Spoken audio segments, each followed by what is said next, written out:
This is my video reflection on all of my videos and showing where I had each of the design areas in the videos.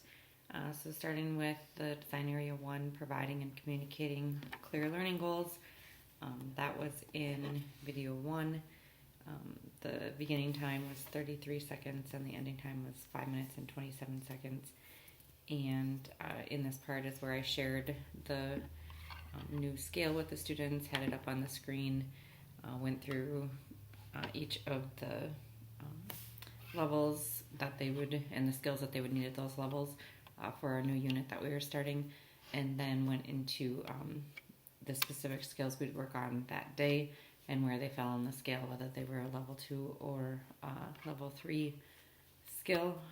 And then in the video, the student was able to explain when he sees the scale, how we use it, how he could use it to go from like a level 2 to a level 3. And that. Domain area 2 on assessment. That one was also in video 1, and this was from 5:48 to 7:08. There was probably more of the video that showed that, but I just picked that part with the whiteboards and informal assessment. So I had the students do the work on their whiteboards and then show me. It's a really easy way for me to see whether they understand the skill or not, if they still need practice. And so the review ones I was watching to see who is still missing the skills from prior lessons, and then when we got into the newer material, looking to see who would need help at another time. They get immediate feedback and suggestions on what they need to do next. Then direct instruction lessons, domain area 3. That was also in video 1, from 1741 to 1813, and this was on chunking content. And so this, I had broken the lesson into smaller pieces because it was kind of a lot of information in that one lesson. And at that part, I had told the students to put the pencil in their book so that we were transitioning from like practicing the prior skill that we had been working on, and then I modeled the next one, had them practice again. So that was kind of that breaking point.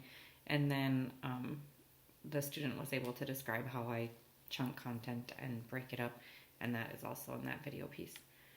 Design area 4, practicing and deepening lessons. There was a few different pieces of the video that I picked for showing this, and that they were all in video 1.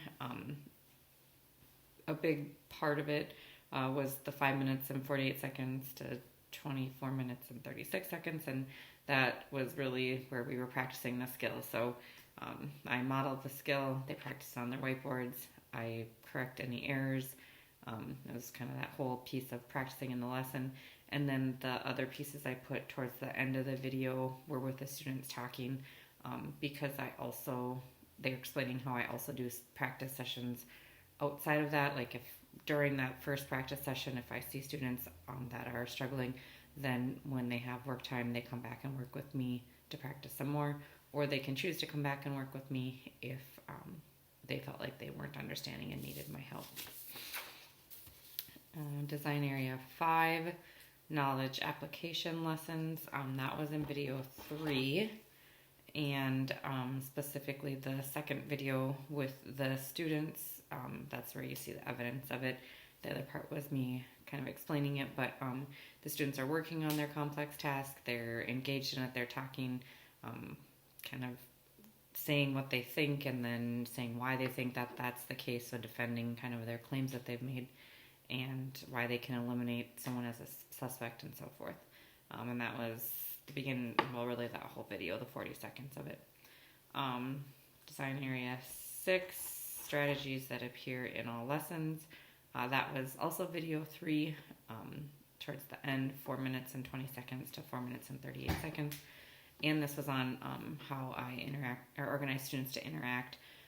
For math, I have some different strategies for how I do it, depending on what we are working on. For this particular item, because it was a pretty challenging concept, I gave students based on mostly looking at their math ability, But then I always take into consideration if they're able to work independently or specifically with another student, or like I strategically will place them with someone that I know will help keep them on track if they're one that stays off track. But for the most part, I started by looking at their math ability. I wanted them to have either, like if they were a student who kind of struggles, then to put them with someone they can learn from, or if they were a higher level student, then I was putting them with someone that they could kind of guide and teach.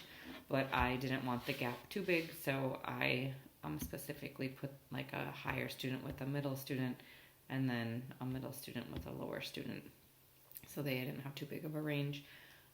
And the students got up and got with their partners and got ready to work. Design Area 7 is on engagement, and that was also in video 3. Right at the beginning when I was explaining, there was a lot of students not engaged, chatting, just different conversations and things going on, noises and whatnot, and I paused my teaching. That didn't really get all of their attention, so then I just asked, are we good? And very quickly they realized that I noticed they weren't engaged, and then they quit talking and came back and joined with the rest of the directions. And then Design Area 8, the rules and procedures. So this one was video number 1. And again, I have a few different pieces on that. Right away at the beginning, you can see the kids coming in. Maybe can't necessarily tell what they're doing, but there's directions on the board. They're getting their whiteboards, markers, starting on daily math. It always says on the board what they're supposed to do, and they do that and come in and get started. And then another piece was at the end where the student is saying that what my routine and procedures are, how she knows what she's supposed to do when she comes in my classroom, and that it's neat and organized and so forth. Then Design Area 9 on building relationships. This was in video number 3, the task, that was the third video, and then the third and fourth video specifically where it was the group of students being interviewed, and really the whole video there for each of them. Basically, it's students saying how they know that I care about them, what I do to show that I care, that they know that I care about all students. And then Design Area 10, communicating high expectations. That was video number 3. That was video number 2. I have that as a mistake, I see now. Video number 2, and that's in the first video is me telling the student that I know she knows how to do it, and that I want her to give her the opportunity to get the points back because I believe that she knows how to do it. And then the second piece is that in the video she says that she didn't do it because she didn't want to, and I knew that, and so then I held her accountable and didn't let her just turn in poor quality work and made her redo it.